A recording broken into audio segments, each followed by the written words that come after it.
Protection of individual rights. Gun advocates argue that the Second Amendment of the U.S. Constitution guarantees the right to bear arms, and legalization would protect this right. Protection of individual rights. Gun advocates argue that the Second Amendment of the U.S. Constitution guarantees the right to bear arms, and legalization would protect this right. Personal safety. Legalization could allow citizens to protect themselves and their property, reducing the reliance on law enforcement for protection. Economic benefits. The firearms industry could see an increase in revenue and job creation, as well as a reduction in the cost of enforcing gun control laws. Reduce crime.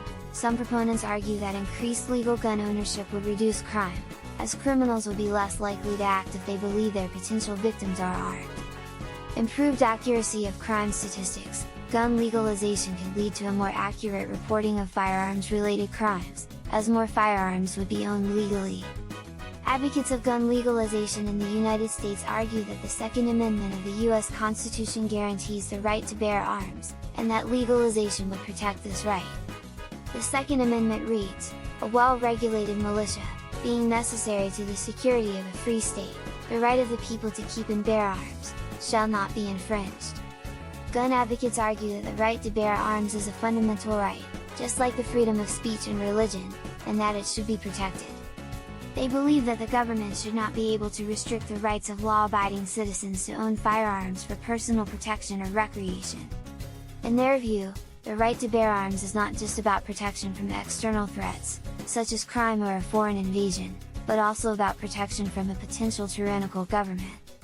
They believe that having a well-armed population is a deterrent to government oppression and a safeguard against a possible government takeover. Furthermore, supporters of gun legalization argue that the right to bear arms is not just about individual protection, but also about community protection. They believe that when law-abiding citizens are armed, it can help to deter criminal activity, reduce violent crime, and increase public safety. In conclusion, gun advocates argue that gun legalization would protect the individual rights guaranteed by the Second Amendment, as well as enhance personal and community safety. They believe that individuals should have the right to own firearms for personal protection and recreation, and that the government should not be able to restrict these rights.